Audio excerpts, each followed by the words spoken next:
देखिए प्राकृतिक वनस्पतियां से स्टार्ट करते हैं, नेचुरल वेजिटेशन। तो वेजिटेशन वनस्पतियां होती क्या है?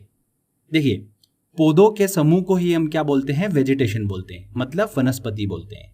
क्लियर? ऐसे पौधे जो मानव की सहायता के बिना जंगली अवस्था में उगते हैं, जो प्राकृतिक पर्यावरण के अनुकूल खुद को ढाल लेते हैं, वो प्राकृतिक वनस्पतियों के अंतर्गत आते हैं। ठीक है, ऐसे पौधे प्राकृतिक वनस्पतियों के अंतर्गत आते हैं। मतलब पौधे के ऐसे समूह को प्राकृतिक वनस्पति कहते हैं जिसमें लंबे समय से किसी भी प्रकार का कोई भी हस्तक्षेप ना हुआ हो। समझ में आया आपको? वेजिटेशन वनस्पतियां किसे कहा जाता है? अब देखिए अलग अलग भौतिक तत्वों जैसे कि वर्षा, आर्द्रता, ह्यूमिडिटी जो होती है, तापमान, मिट्टी के आधार पर भारत में अलग अलग प्रकार की वनस्पतियां, वन जो है वो पाए जाते हैं। चलिए एक एक करके हम सभी को डिस्कस करेंगे, ध्यान से देखिएगा। देखिए क्वेश्चन यहीं से पूछा जाता है। सबसे पहले हम बात करते हैं उष्णकटिबंधीय सदाबहार वन के बारे में। इसे देखिए उष्णकटिबंधीय सदापर्णी वन भी कहते हैं। इंग्लिश में इसे बोला जाता है ट्रॉपिकल एवरग्रीन फॉरेस्ट। ओके, ये वन जो है भारत में अत्यधिक आर्द्रता, जहां पर ह्यूमिडिटी होती है, वहां पर देखिए पाए जाते हैं। उष्णकटिबंधीय सदाबहार वन। सदाबहार देखिए नाम से स्पष्ट है कि हमेशा हरे भरे रहना, सदाबहार। जिन क्षेत्रों पर वार्षिक वर्षा 250 सेंटीमीटर से अधिक होती है और आर्द्रता 70% से अधिक होती है, वहां पर देखिए फ्रेंड्स उष्णकटिबंधीय सदाबहार वन पाए जाते हैं। ठीक है, अत्यधिक आर्द्रता के कारण ये वन जो होते हैं बहुत ही ज्यादा डेंस होते हैं, सघन होते हैं, बहुत ही ज्यादा घने होते हैं। ठीक है, और इन वनों की ऊंचाई भी जो होती है वो अपेक्षाकृत ज्यादा होती है। भारत में देखिए उष्णकटिबंधीय सदाबहार वनों की बात करें तो कहां कहां पर पाए जाते हैं?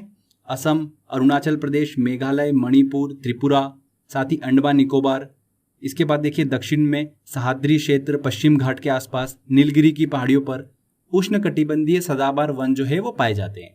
वेरी वेरी इंपॉर्टेंट, ध्यान रखिएगा, नीलगिरी की पहाड़ियों पर उष्णकटिबंधीय सदाबहार वन पाए जाते हैं।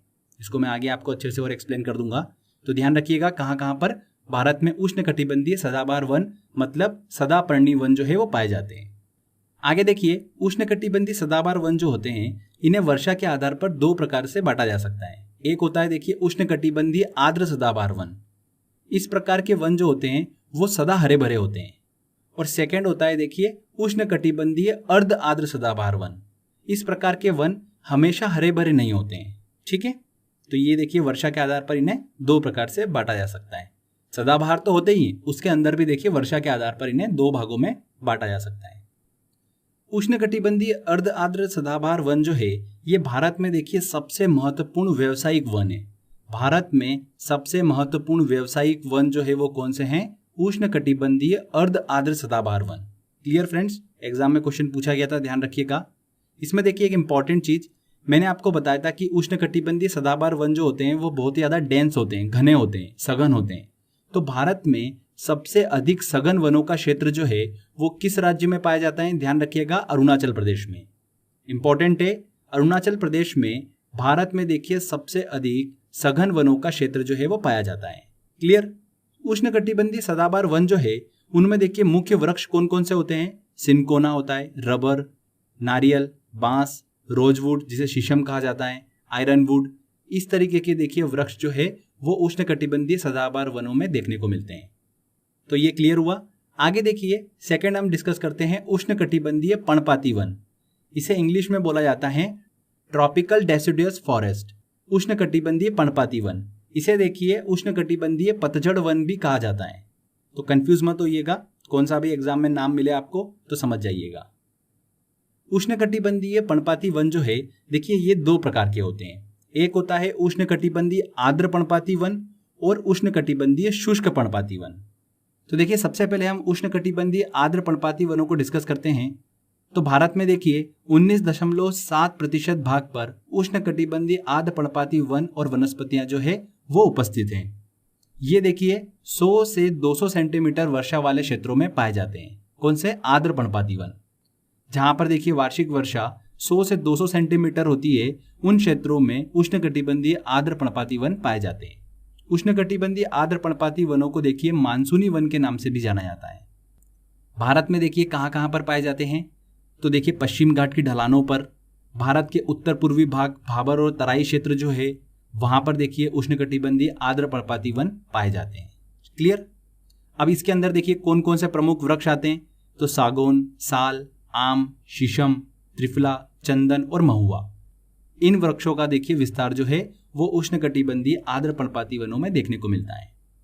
देखिए यहाँ पर हमने महुए की बात करी, तो महुए के फूलों से देखिए शराब का निर्माण किया जाता है। सागौन की हमने बात करी, जिसे देखिए इंग्लिश में बोला जाता है टिकवुड, आपने नाम सुना भी होगा। पूरे भारतवर्ष में फ्रेंड्स सबसे ज्यादा जो होता है टिक मतलब सागौन, ये कहाँ पर पाया जाता है? मध्य प्रदेश में पाया जाता है।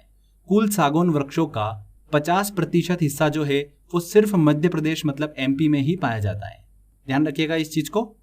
आगे देखिए फ्रेंड्स, अब हम बात करते हैं उष्णकटिबंधीय शुष्क पर्णपाती वन। वेरी वेरी इंपॉर्टेंट है। भारत में देखिए 41.8% भाग पर उष्णकटिबंधीय शुष्क पर्णपाती वन और वनस्पतियां जो है वो उपस्थित हैं। कितने प्रतिशत भाग पर? देखिए 41.8% भाग पर इस तरीके के वन और वनस्पतियां उपस्थित हैं। इस तरीके के वन और वनस्पतियां जो है वो प्रायः 70 से 100 सेंटीमीटर वार्षिक वर्षा वाले क्षेत्रों में पाई जाती है। भारत में देखिए सबसे ज्यादा उष्णकटिबंधीय शुष्क पर्णपाती वनों का विस्तार जो है वो उपस्थित है। भारत में सबसे ज्यादा किस तरीके के वनों का विस्तार है? उष्णकटिबंधीय शुष्क पर्णपाती वनों का। डायरेक्ट एग्जाम में क्वेश्चन पूछते हैं, पर हमको देखिए पता नहीं होता है, हमने पढ़ा ही नहीं होता है, तो हमको आइडिया नहीं होता उस चीज के बारे में। तो ध्यान रखिएगा, उष्णकटिबंधीय शुष्क पर्णपाती वनों का भारत में सबसे ज्यादा विस्तार पाया जाता है। क्लियर हुआ आपको?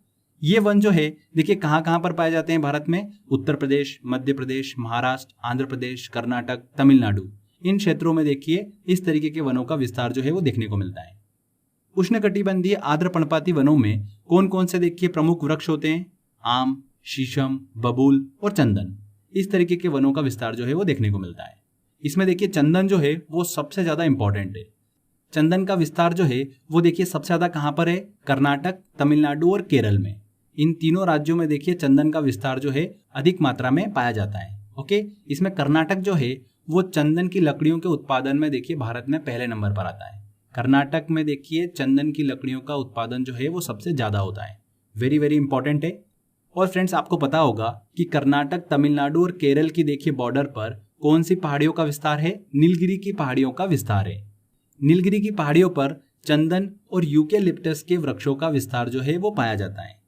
और नीलगिरी की पहाड़ियों से चंदन की लकड़ियां जो है वो अच्छी मात्रा में प्राप्त की जाती है।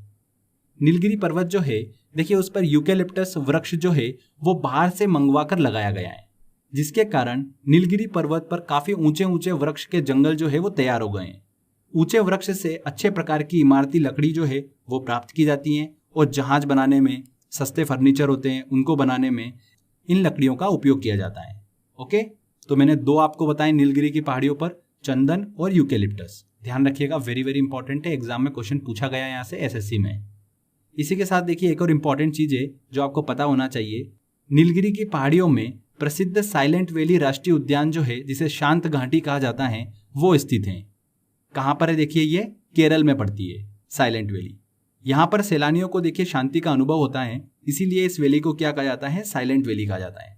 तो कहाँ पर स्थित है? नीलगिरी की पहाड़ियों में स्थित है, केरल में पड़ती है साइलेंट वैली। तो समझ में आया आपको? उष्णकटिबंधीय आर्द्र पर्णपाती वन और उष्णकटिबंधीय शुष्क पर्णपाती वनों को हमने अच्छे से डिस्कस कर लिया। इन्हें पतझड़ वन भी कहा जाता है। ठीक है, आगे देखिए हम बात करते हैं मरुस्थलीय वनों की, एरिड फॉरेस्ट। इन्हें उष्णकटिबंधीय कांटेदार वृक्ष भी कहा जाता है, मरुस्थलीय वनों को। मरुस्थलीय वन उन क्षेत्रों में पाए जाते हैं जहां पर वार्षिक वर्षा 50 सेंटीमीटर से कम होती है। इन वनों का विस्तार जो है वो कहाँ कहाँ पर देखने को मिलता है भारत में? राजस्थान, दक्षिण पश्चिम पंजाब, दक्षिण पश्चिम हरियाणा में, साथ ही आंध्र प्रदेश, तेलंगाना और कर्नाटक राज्य में अर्धचंद्राकार पेटी के रूप में भी ये वन उपस्थित हैं, मरुस्थलीय वन। ठीक है, इसमें मुख्य वृक्ष जो है वो कौन कौन से हैं? बबूल, खजूर, नागफनी, कैक्टस और खेजरी। खेजरी वृक्ष जो है इसे देखिए मरुस्थल का राजा कहा जाता है। वेरी वेरी इंपॉर्टेंट है, खेजरी वृक्ष को मरुस्थल का राजा कहा जाता है, क्योंकि देखिए इसको पानी की कम आवश्यकता होती है और मरुस्थल में देखिए ये हरा भरा रहता है, इसीलिए इसे खेजरी को मरुस्थल का राजा कहा जाता है। ध्यान रखिएगा, एग्जाम में देखिए क्वेश्चन पूछा गया था। इसके बाद देखिए फ्रेंड्स हम बात करते हैं डेल्टाई वनों की। इन्हें देखिए मैंग्रोव वन, दलदली वन और ज्वारी वन भी कहा जाता है, डेल्टाई वनों को। ये डेल्टाई वन जो है गंगा, ब्रह्मपुत्र, स्वर्णरेखा नदी, महानदी, कृष्णा, गोदावरी के डेल्टाई क्षेत्रों में उगते हैं। डेल्टाई वन कहाँ कहाँ पर उगते हैं मैंने जो बताया आपको ये जरूर ध्यान रखिएगा। मतलब देखा जाए तो नदियों का ताजा पानी जब समुद्र के जल से मिलता है वहां पर इन वृक्षों की उत्पत्ति होती है, डेल्टाई वनों की उत्पत्ति होती है। अत्यधिक मात्रा में देखिए डेल्टाई वन जो है ये गंगा ब्रह्मपुत्र के डेल्टाई क्षेत्रों में पाए जाते हैं, और गंगा ब्रह्मपुत्र के डेल्टाई क्षेत्र में सुंदरी नामक वृक्ष जो है वो बहुत ही ज्यादा प्रसिद्ध हैं। इसीलिए गंगा ब्रह्मपुत्र के डेल्टाई क्षेत्र को सुंदर वन के नाम से जाना जाता है। गंगा ब्रह्मपुत्र के डेल्टाई क्षेत्र को सुंदर वन के नाम से जाना जाता है। वेरी वेरी इंपॉर्टेंट है। डेल्टाई वनों में देखिए मुख्य वृक्ष कौन कौन से हैं? मैंग्रोव वन हुए, सुंदरी, केवड़ा, बैंदी, इस प्रकार के वृक्षों का विस्तार जो है वो पाया जाता है। एक इंपॉर्टेंट चीज, डेल्टाई वृक्षों में पाया जाने वाला जो मैंग्रोव वन है वो चक्रवातों के अवरोधों में बहुत महत्वपूर्ण भूमिका निभाते हैं। कौन से वन? Mangrove one. सबसे ज्यादा मैंग्रोव वन जो है वो कहां पर पाए जाते हैं? पश्चिम बंगाल में पाए जाते हैं। 2019 की देखिए ताजा रिपोर्ट के अनुसार ध्यान रखिएगा, मैंग्रोव वन जो है भारत में सबसे ज्यादा किस राज्य में पाए जाते हैं? पश्चिम बंगाल में। ठीक है। इसके बाद फ्रेंड्स हम बात करते हैं माउंटेन फॉरेस्ट की, पर्वतीय वनों की बात करते हैं। तो भारत में देखिए हिमालयी क्षेत्र में पर्वतीय वनों का विस्तार पाया जाता है। 1000 मीटर से लेकर 2000 मीटर की ऊंचाई पर शीतोष्ण प्रकार के ऊंचे वन पाए जाते हैं। 2000 से 3000 मीटर की ऊंचाई पर कोणधारी सदाहरित वन पाए जाते हैं, और 3000 से 4000 मीटर की ऊंचाई पर अल्पाइन वन जो है वो पाए जाते हैं। अरुणाचल प्रदेश में भी देखिए इस तरीके के वनों का विस्तार जो है वो देखने को मिलता है, अल्पाइन वनों का। ठीक है। इसके बाद देखिए 6000 मीटर की ऊंचाई पर किसी भी प्रकार की वनस्पतियां जो है वो नहीं उगती हैं। पर्वतीय वनों में देखिए मुख्य वृक्षों की बात करें कि कौन कौन से वनों का यहाँ पर विस्तार देखने को मिलता है, तो देखिए भोजपत्र वृक्ष, चीड़, स्प्रूस, देवदार, सिल्वर फर और जूनिपर, इन वृक्षों का विस्तार जो है पर्वतीय वनों में देखने को मिलता है। एक एक करके देखिए कुछ इंपॉर्टेंट पॉइंट्स हम डिस्कस करते हैं। भोजपत्र वृक्ष जो है इसे बेतुला यूटिलिस के नाम से भी जाना जाता है। इस पेड़ की सफेद छाल जो है वो प्राचीन समय में ग्रंथ लिखने में उपयोग होती थी। ठीक है, तो ध्यान रखिएगा भोजपत्र वृक्ष जो है ये पहली बात तो पर्वतीय वन है, उसके बाद बेतुला यूटिलिस के नाम से जाना जाता है, और प्राचीन समय में देखिए ग्रंथ लिखने में इसका उपयोग किया जाता था। सेकंड देखिए चीड़ की बात करते हैं, तो चीड़ का वृक्ष जो है मुख्य रूप से उत्तराखंड में पाया जाता है, और इस पेड़ से देखिए लीसा नामक एक महत्वपूर्ण पदार्थ जो है वो प्राप्त किया जाता है, जिसका उपयोग तारपीन के तेल बनाने में, साबुन बनाने में, कॉस्मेटिक सामान बनाने में उपयोग में आता है। ठीक है, ध्यान रखिएगा इस चीज को। चीड़ के वृक्ष से लीसा नामक एक महत्वपूर्ण पदार्थ जो है वो प्राप्त किया जाता है। सिल्वर फर की बात करते हैं तो इसका उपयोग देखिए माचिस की तीली, कागज बनाने में किया जाता है। देवदार जो है ये देखिए समुद्र तल से सर्वाधिक ऊंचाई पर पाया जाने वाला वृक्ष है। पश्चिम हिमालय में देवदार वनों का विस्तार जो है वो अत्यधिक मात्रा में देखने को मिलता है। पश्चिम हिमालय जो है वहां पर देवदार वन जो है वो सबसे अधिक मात्रा में पाए जाते हैं। तो फ्रेंड्स किस किस तरह के वनों का विस्तार भारत में पाया जाता है ये हमने सभी डिस्कस करा। आगे देखिए फ्रेंड्स भारत के कुछ महत्वपूर्ण पेड़ों को भी हम डिस्कस कर लेते हैं, यहाँ से भी एग्जाम में अक्सर क्वेश्चन देखने को मिल जाते हैं। तो देखिए पहला पेड़ है खेर। खेर वृक्ष जो है ये पूरे भारतवर्ष में पाया जाता है, पर सबसे अधिक देखिए ये उत्तर प्रदेश के अलीगढ़ में पाया जाता है। पान में जिस चूने के साथ कत्थे का उपयोग किया जाता है वो कत्था इसी पेड़ से प्राप्त किया जाता है। खेर के पेड़ से ही उस कत्थे को प्राप्त किया जाता है। तो एग्जाम में क्वेश्चन पूछा गया था, ध्यान रखिएगा इस चीज को। इसके बाद देखिए अगला पेड़ आता है पलाश। पलाश को देखिए ब्यूटिया मोनोस्पर्मा के नाम से भी जाना जाता है। इस वृक्ष के फूल जो है बहुत ही आकर्षक होते हैं। इन आकर्षक फूलों के कारण इसे जंगल की आग, फ्लेम ऑफ द फायर के नाम से जाना जाता है। फ्लेम ऑफ द फायर के नाम से किसे जाना जाता है? पलाश मतलब ब्यूटिया मोनोस्पर्मा को जाना जाता है। यहां से देखिए एग्जाम में क्वेश्चन बना था। प्राचीन काल में होली के रंग जो है इसी वृक्ष के फूलों से तैयार किए जाते थे। ध्यान रखिएगा पलाश के फूल को उत्तर प्रदेश का राजकीय पुष्प जो है वो घोषित किया गया है, ब्यूटिया मोनोस्पर्मा। ठीक है, इसके बाद देखिए अगला आता है फर्न।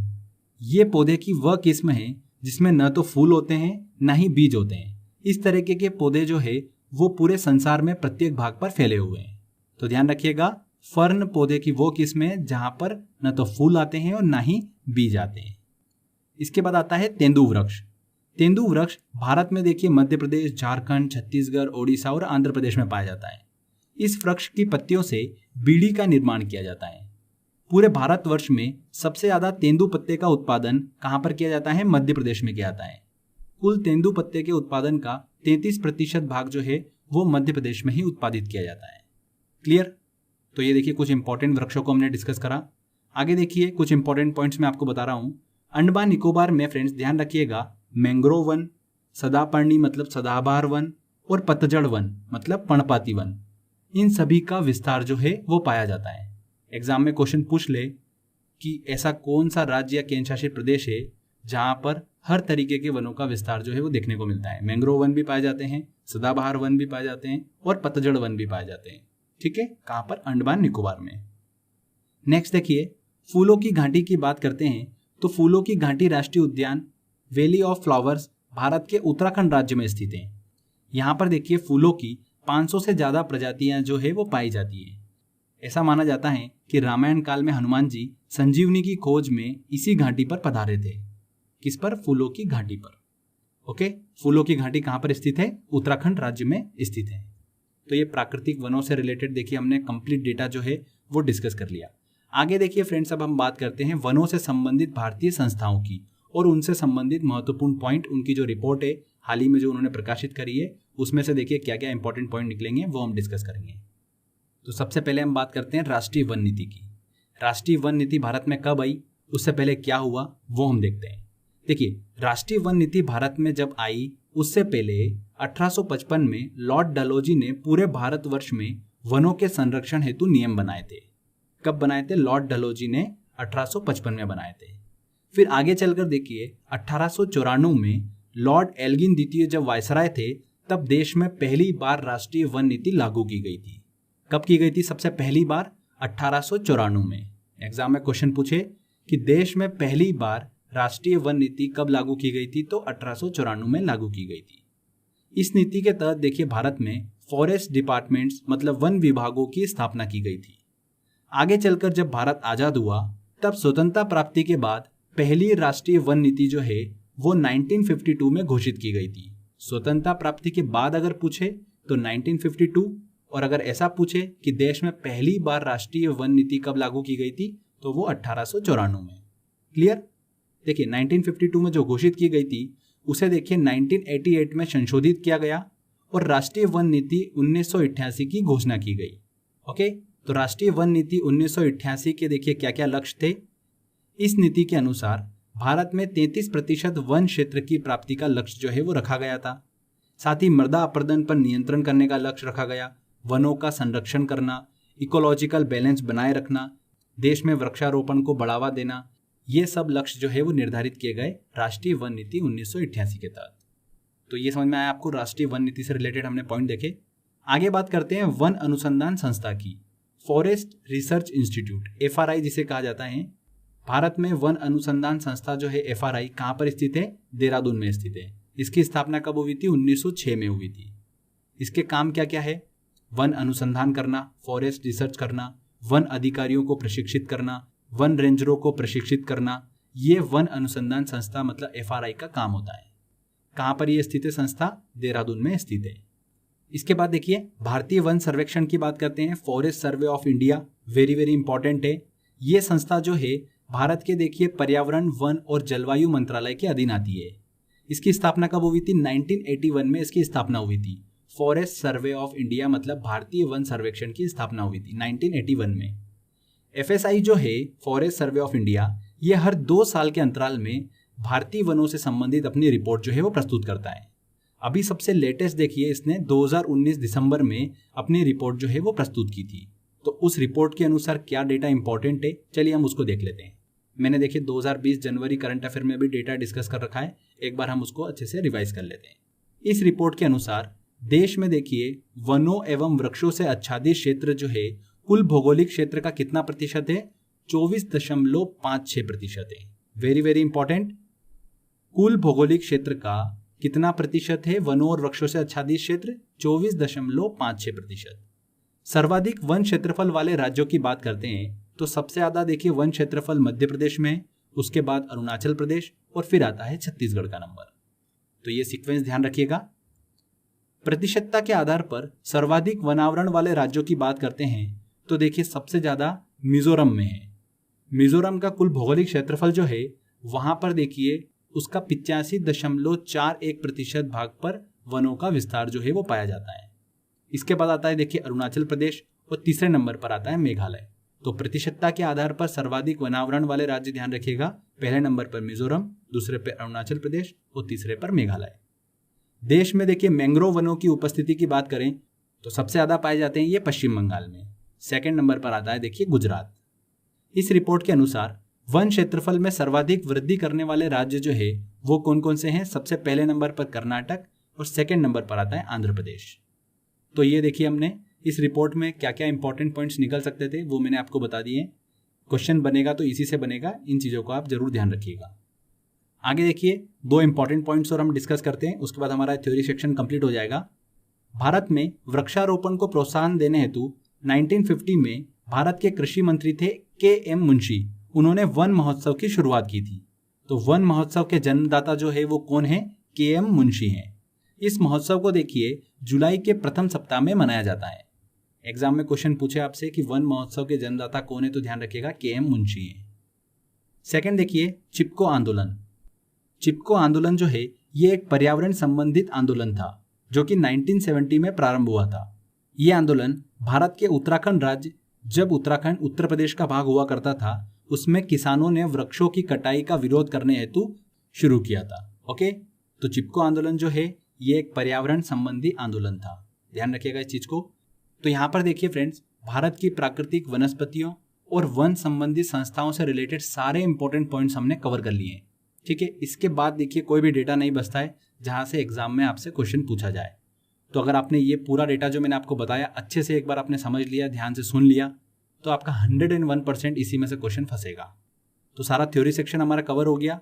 अब देखिए सेकंड पार्ट इसका बचता है हमारा क्वेश्चन आंसर टेस्ट वाला, जिसमें 50+ इंपॉर्टेंट क्वेश्चन जो है वो हम कवर करेंगे। लास्ट ईयर एग्जाम में जो क्वेश्चन पूछे गए और जो पूछे जा सकते हैं वो सारे क्वेश्चन जो है वो हम कंप्लीट कर लेंगे।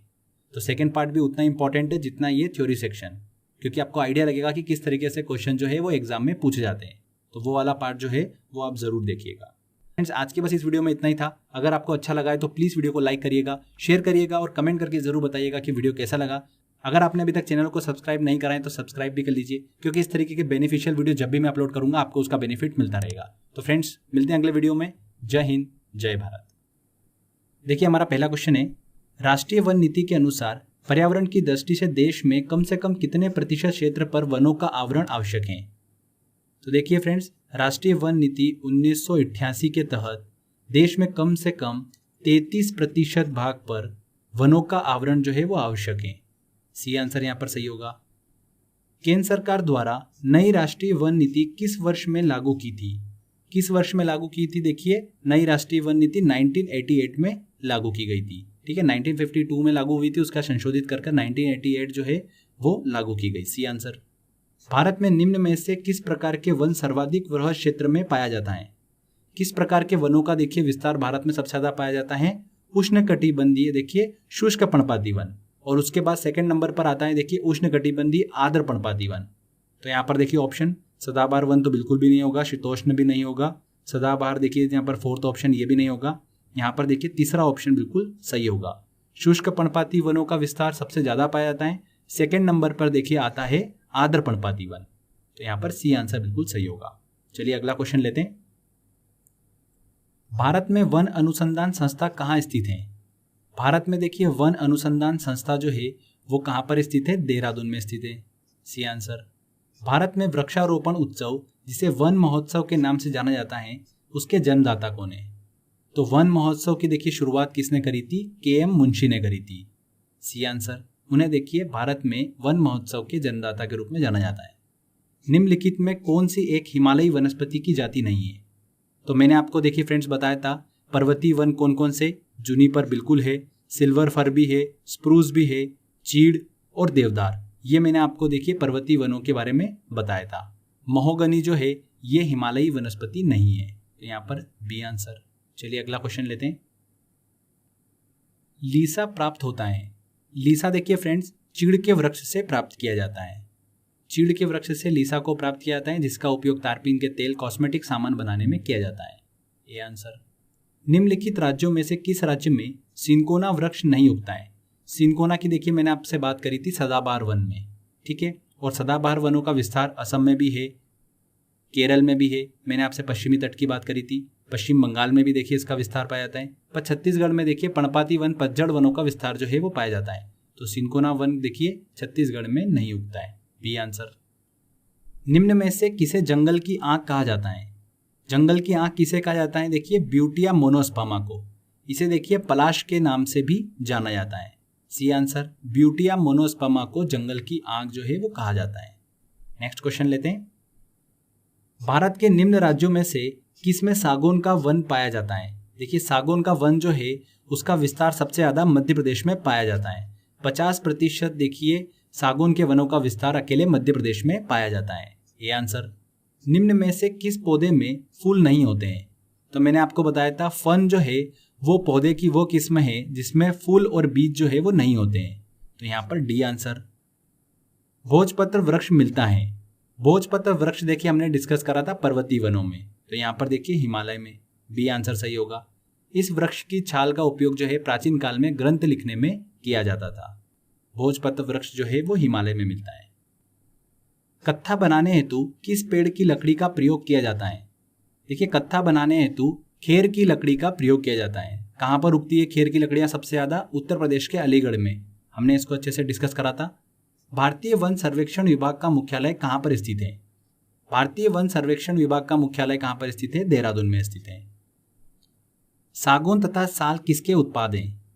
उष्णकटिबंधीय सदाबहार वन, उष्णकटिबंधीय पतझड़ी वन। बिल्कुल यहाँ पर देखिए बी आंसर जो होगा बिल्कुल सही होगा। हमने बात करी थी उष्णकटिबंधीय पर्णपाती वन मतलब पतझड़ी वनों की, उसमें सागौन और साल के वनों का विस्तार जो है वो देखने को मिलता है। बी आंसर यहाँ पर बिल्कुल सही होगा। इसको देखिए हम इस तरीके से भी लिंक कर सकते हैं कि देखिए सागौन जो है ये हमको पता है कि सबसे ज़्यादा मध्य प्रदेश में होता है, ठीक है। और मध्य प्रदेश में देखिए हमने बात करी थी उष्णकटिबंधीय पतझड़ वन जो है उनका विस्तार पाया जाता है, तो उससे भी देखिए आप लिंक करके इसको आसानी से टिक कर सकते हैं। चलिए अगला क्वेश्चन लेते हैं। पश्चिमी हिमालय की शीतोष्ण पेटी में निम्न में से किस एक वृक्ष का बाहुल्य है? पश्चिमी हिमालय में किस प्रकार के वनों का विस्तार जो है वो देखने को मिलता है? देवदार।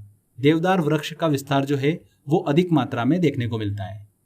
भारत में वनों के ताजा स्थिति के संबंध में रिपोर्ट कौन जारी करता है? तो भारत में देखिए वनों के ताजा स्थिति के संबंध में रिपोर्ट भारतीय वन सर्वेक्षण विभाग जो कि देहरादून में स्थित है वो जारी करता है हर 2 साल के अंतराल में, बी आंसर। देहरादून स्थित फॉरेस्ट सर्वे ऑफ इंडिया द्वारा कितने वर्षों के अंतराल पर वन संबंधी रिपोर्ट जारी की जाती है? तो देखिए कितने वर्षों के अंतराल में? 2 वर्षों के अंतराल में रिपोर्ट जारी किए जाते हैं। वन रोपण प्रक्रिया है। वन रोपण देखिए और पेड़ लगाने की एक प्रक्रिया है। देश के कुल भौगोलिक क्षेत्रफल पर कितना प्रतिशत भूभाग वनों और वृक्षों से आच्छादित मतलब ढका हुआ है? तो देखिए 2019 में वनों से संबंधित देखिए भारतीय वन सर्वेक्षण विभाग ने जो रिपोर्ट प्रस्तुत की उसमें देश में 24.56% भाग जो है वो वनों और वृक्षों से आच्छादित हैं कुल भौगोलिक क्षेत्रफल का, तो यहाँ पर डी आंसर जो होगा बिल्कुल सही होगा। देश में सर्वाधिक वन क्षेत्र किस राज्य में है? सर्वाधिक वन क्षेत्रफल जो है वो किस राज्य में है? मध्य प्रदेश में है।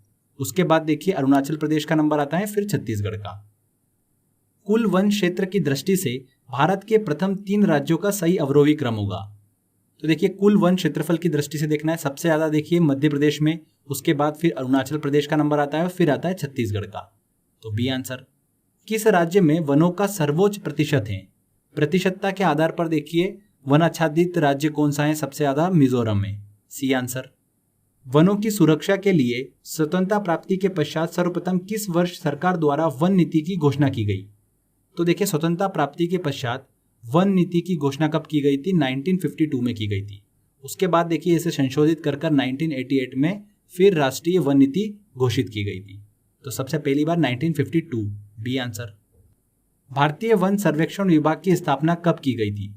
भारतीय वन सर्वेक्षण विभाग की स्थापना कब की गई थी? देखिए 1981 में इसकी स्थापना की गई थी, ए आंसर। नीलगिरी पहाड़ियों में पेड़ की सामान्य जाति है। नीलगिरी की पहाड़ियों में देखिए किस प्रकार के वनों का विस्तार हमने बात करी थी? यूकेलिप्टस और चंदन, ये मैंने आपको बताया था। यूकेलिप्टस और चंदन का विस्तार जो है वो नीलगिरी की पहाड़ियों में पाया जाता है। तो यहाँ पर देखिए पेड़ की सामान्य जाति कौन सी है? यूकेलिप्टस है। इसे देखिए नीलगिरी भी कहा जाता है यूकेलिप्टस को, तो यहाँ पर सी आंसर। भारत में अति सघन वनों का सर्वाधिक क्षेत्र जिस राज्य में पाया जाता है वह है सबसे ज़्यादा देखिए सघन वनों का क्षेत्र जो है वो किस राज्य में पाया जाता है? अरुणाचल प्रदेश में पाया जाता है। हमने देखिए सदाबहार वन को डिस्कस करा था। सदाबहार वन जो होते हैं वो अति सघन होते हैं और सबसे ज़्यादा सघन क्षेत्र जो है वो अरुणाचल प्रदेश में स्थित है। ये आंसर। निम्न में से किसे वैश्विक विरासत का वन माना जाता है? वैश्विक विरासत का वन किसे माना जाता है? देखिए सुंदरवन को, पश्चिम बंगाल में स्थित सुंदरवन को वैश्विक विरासत का वन माना जाता है। भारत में निम्न राज्यों में से किसमें सागौन का वन पाया जाता है? सागौन का वन देखिए सबसे ज़्यादा कहाँ पर पाया जाता है? मध्य प्रदेश में पाया जाता है। भारत में मैंग्रोव वनस्पति मुख्यतः पाई जाती हैं। मैंग्रोव वनस्पति जो है वो देखिए डेल्टाई क्षेत्र में पाई जाती है और सुंदरवन जो है वो गंगा ब्रह्मपुत्र का डेल्टाई क्षेत्र जो है वो कहलाता है सुंदरवन। वहां पर देखिए मैंग्रोव वनों का विस्तार जो है वो देखने को मिलता है। देश के सर्वाधिक क्षेत्रफल पर किस प्रकार के वन पाए जाते हैं? किस प्रकार के वन पाए जाते हैं? देखिए देश के सर्वाधिक क्षेत्रफल पर पतझड़ वन, पर्णपाती वन। तो यहाँ पर देखिए उष्णार्ध पर्णपाती वन, पतझड़ वन जो है वो पाए जाते हैं। D answer. देश के उन भागों में जहां पर औसत वार्षिक वर्षा 200 सेंटीमीटर से अधिक तथा वार्षिक औसत लगभग 24 डिग्री के आसपास हो, वर्ष भर आर्द्रता 70% रहती है, किस प्रकार के वन पाए जाते हैं? तो जहां पर 200 सेंटीमीटर से अधिक वर्षा होती है वहां पर देखिए सदाबहार वन पाए जाते हैं, उष्णार्ध सदाबहार वन। B answer. देश के 100 से 200 सेंटीमीटर औसत वार्षिक वर्षा वाले भागों में किस प्रकार की वनस्पति पाई जाती है? किस प्रकार की वनस्पति पाई जाती है जहां पर 100 से 200 सेंटीमीटर वार्षिक वर्षा होती है? मैंने आपको बताया था फ्रेंड्स, पतझड़ वन, उष्णार्ध पतझड़ वन जो है वो पाए जाते हैं। सी आंसर सही होगा। 50 सेंटीमीटर से कम औसत वार्षिक वर्षा वाले क्षेत्रों में सामान्यतः किस प्रकार के वन पाए जाते हैं? वह क्षेत्र देखिए जहां पर वार्षिक वर्षा 50 सेंटीमीटर से कम होती है वहां पर देखिए मरुस्थलीय वन जो है वो पाए जाते हैं। D answer. दलदली अथवा ज्वार भाटा क्षेत्रों में पाए जाने वाले वन को क्या कहा जाता है? तो दलदली मतलब डेल्टाई क्षेत्र में जो वन पाए जाते हैं उसे मैंग्रोव वन के नाम से जाना जाता है। भारत में मैंग्रोव वनस्पति का सर्वाधिक विस्तार किस राज्य में पाया जाता है? सबसे ज्यादा विस्तार देखिए मैंग्रोव वनों का कहाँ पर पाया जाता है? पश्चिम बंगाल में पाया जाता है। वेरी वेरी इंपॉर्टेंट है। चलिए अगला क्वेश्चन लेते हैं।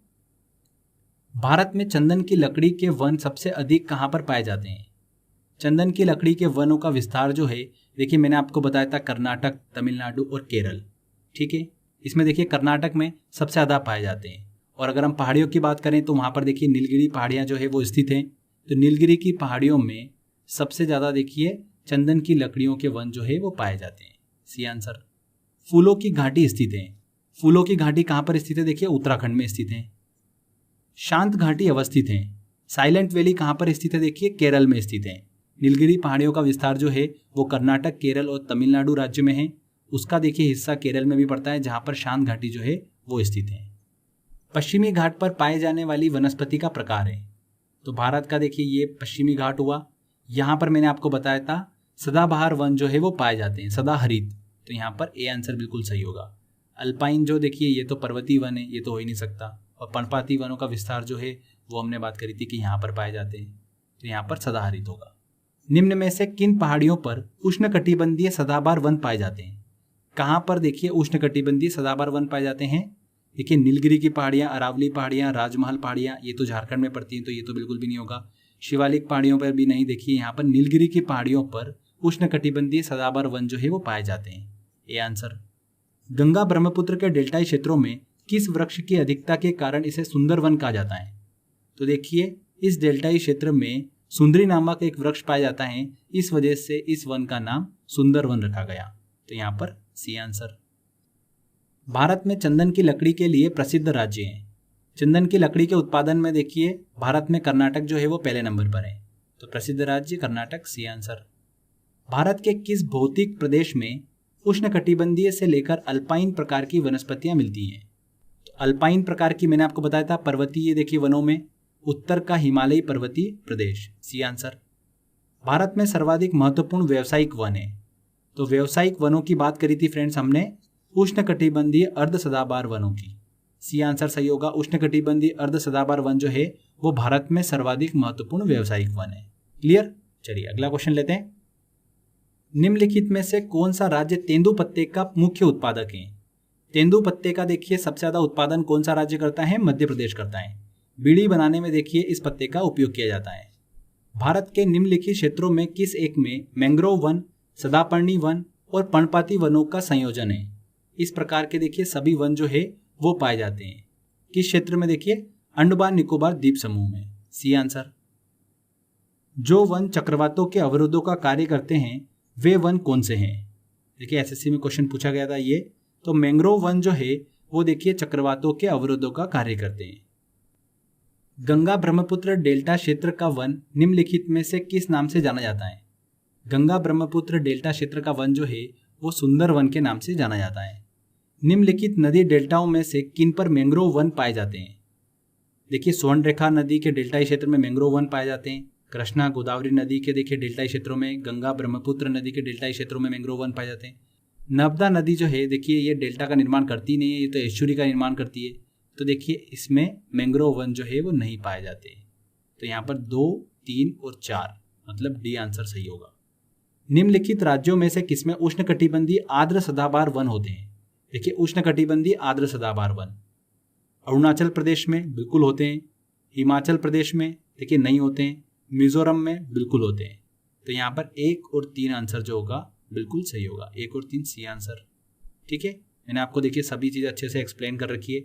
उष्णकटिबंधीय आर्द्र सदाबहार वन जो है वो अरुणाचल प्रदेश, मिजोरम, मैंने पूरा आपको बताया था, मणिपुर, मेघालय, इस क्षेत्र में देखिए उष्णकटिबंधीय आर्द्र सदाबहार वन जो है वो देखने को मिलते हैं। हिमाचल प्रदेश में देखिए पर्वतीय वनों का विस्तार जो है वो देखने को मिलता है। चिपको आंदोलन संबंधित था। चिपको आंदोलन जो है देखिए वनों के कटाव को रोकने से संबंधित था। उत्तराखंड में देखिए इस आंदोलन की शुरुआत हुई थी 1970 में। उत्तराखंड तब देखिए उत्तर प्रदेश का हिस्सा था। ठीक है, किसानों ने देखिए वनों के कटाव को रोकने के लिए एक आंदोलन चलाया था, जिसे चिपको आंदोलन कहा गया था। ध्यान रखिएगा फ्रेंड्स। आई होप आपको ये वीडियो काफ़ी पसंद आया होगा। अगर आपको अच्छा लगा है तो प्लीज़ वीडियो को लाइक करिए, शेयर करिए और कमेंट करके ज़रूर बताइएगा कि वीडियो कैसा लगा। अगर आपने अभी तक चैनल को सब्सक्राइब नहीं करा है तो सब्सक्राइब भी कर लीजिए, क्योंकि इस तरीके के बेनिफिशियल वीडियो जब भी मैं अपलोड करूंगा आपको उसका बेनिफिट मिलता रहेगा। तो फ्रेंड्स मिलते हैं अगले वीडियो में। जय हिंद, जय भारत।